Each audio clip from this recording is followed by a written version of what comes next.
No me acuerdo contra quién era porque no es relevante, pero el punto es que eso fue cómo se unificó Alemania, y después Italia se unificó, bueno, y la persona que unificó Alemania, que casi se me olvida, se llamaba Otto von Bismarck, ¿ok? Eso sí es motivo de pregunta. Y la de Italia básicamente empezó con el reino de Cerdeña, que quería unificar Italia, pero obviamente Italia estaba controlada parte de Italia estaba controlada por Austria, por España. Entonces, pues obviamente hubo guerras. El principal personaje que tienen que conocer de la unificación italiana es Joseph Garibaldi, ¿ok? Ese es el más importante.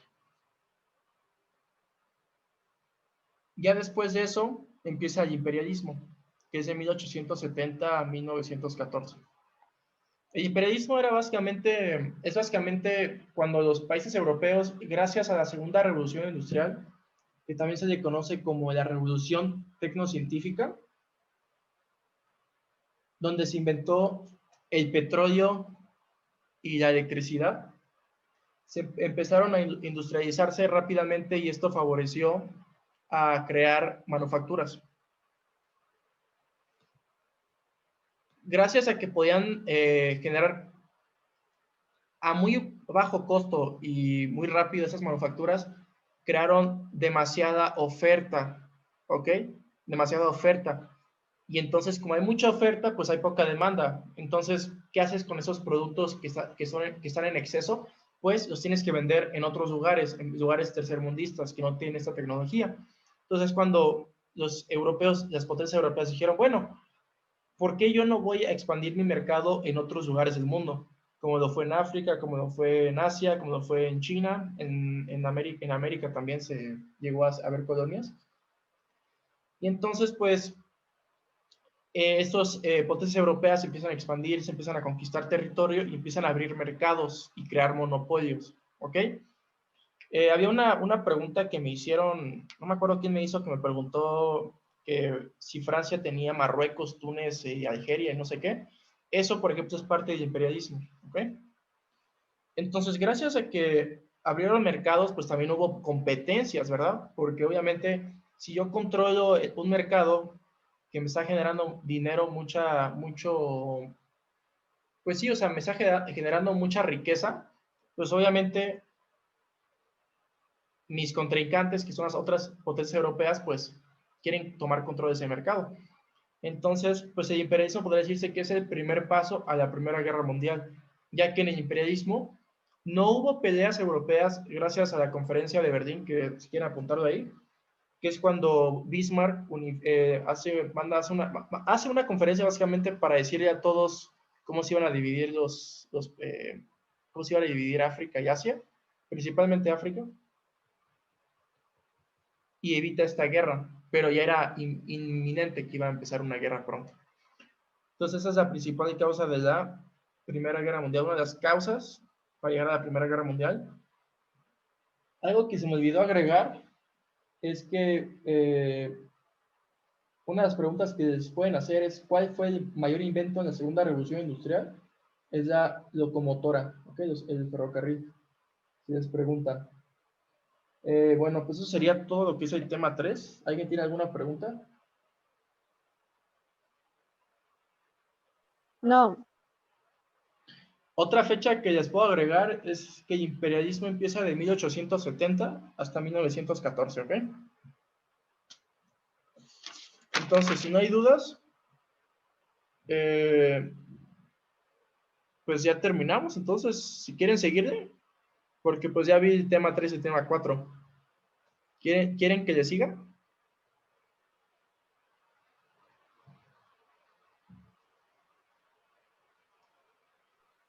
Sí. Sí, por favor.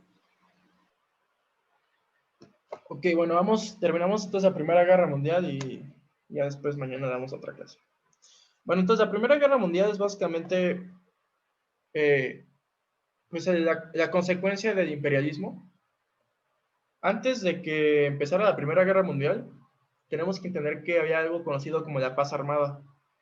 La paz armada era básicamente cuando no había bloques económicos, pero ya había alianzas. entre potencias europeas. Una de ellas puede ser, por ejemplo, Alemania con Imperio Austrohúngaro, Inglaterra con Francia. Y entonces la paz armada es básicamente ese proceso en donde no hay una guerra, pero los países ya se están preparando para una guerra, o sea, no sé cuál es la palabra, o sea, están creciendo su ejército, podría decir, se están empezando a crear tanques, se están empezando a crear, a mejorar sus armas, están básicamente mejorando su ejército y expandiéndolo más, o sea, haciéndolo más grande. Entonces, después cuando llega 1914, cuando nosotros lo que habíamos dicho de que el archiduque, el arquiduque, ¿cómo se decía? En español, a ver, archiduque. ¿Archiduque? El archiduque, ajá, el archiduque de Imperio Austrohúngaro fue a Serbia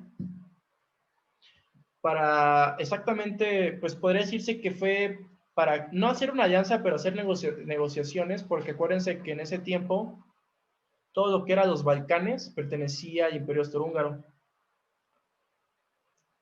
El vato va a Serbia, está en un desfile y lo matan. Lo mató un sacerdote fanático de Serbia, lo mató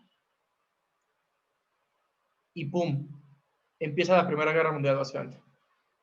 Serbia, que era aliado de los rusos, le dice a Rusia, mira, el Imperio Austrohúngaro acaba de declarar la guerra contra mí y Alemania también, porque automáticamente cuando tú, no sé si ahorita es igual, pero en ese tiempo, si yo, por ejemplo, soy tu aliado, yo voy a la guerra, tú también tienes que venir conmigo, porque tienes que respetar como que el tratado que tenemos, la alianza. Entonces, el Imperio Austrohúngaro le declara la guerra a Serbia y a Alemania. Obviamente, pues ellos saben que van a ganar. Entonces Serbia le dice al Imperio Ruso, oye, me van a atacar, esto ayuda. Entonces, ¿qué pasa? Pues empieza a movilizarse ejércitos del frente, ¿cómo se dice? Del frente oriental. Y obviamente también los europeos, o sea, las potencias como Francia e Inglaterra empiezan a decir a Alemania, oye, tranquilo, no te puedes meter con Serbia porque yo soy aliado de Rusia, entonces si te metes con ellos, te metes con nosotros. Entonces ellos les dijeron, no, pues a mí me da lo mismo, porque acuérdense que en la unificación alemana, cuando fue la guerra entre Prusia y Francia, algo que se me olvidó decir es que Francia perdió dos territorios que son Lorena y Alsacia, ¿ok? Entonces esos territorios, pues Francia dijo, ¿sabes qué? Ahorita es una muy buena oportunidad para yo poder, ahora sí que decir que yo estoy defendiendo a Serbia, pero más que nada yo quiero recuperar mis territorios y lo que perdí contra Prusia, Alemania. Y entonces pues empieza a hacer toda esta guerra y obviamente pues ahí está la guerra, sale la guerra. Y mientras esto pasa, se empieza a evolucionar, pues ahora sí que el campo de batalla, cómo se pelea. Porque antes, pues obviamente era con cañones y rifles, y ahora pues ya hay guerra de tanques, hay guerra de aviones, hay guerra de trincheras, todo eso. Entonces, pues una cosa que les pueden preguntar, pues, ¿cómo fue la guerra de la Primera Guerra Mundial? Pues fue por medio de trincheras, ya que pues como se empezaron a ver, como empezó a haber tecnología, como ametralladoras, todo eso, pues tú ya no podías como que correr a lo loco en el medio de la nada, tenías que pues defenderte, cubrirte. Entonces empezó la guerra de trincheras. También una batalla que no les va a venir, pero pues igual si la quieren conocer, la batalla más importante de la Primera Guerra Mundial es la batalla de Verdún, ahí por cultura general. Y mientras pasa todo esto, en 1917 estalla la Revolución Rusa por Lenin, por Vladimir Lenin, para derrocar al zar Nicolás II. ¿Ok? Derrocan al zar Nicolás II para que abdique y después se crea un gobierno provisional que pues no funciona, básicamente no funciona, y después se crea la Revolución de Octubre, que es ya cuando pues puede decirse que ya el Partido Socialista, el Grupo Socialista, pues ya toma control del país. Y eso se llama bolcheviques, ¿okay? Que es una pregunta que suele venir, bolcheviques. ¿Okay? Llega al poder Vladimir Lenin ya como jefe absoluto y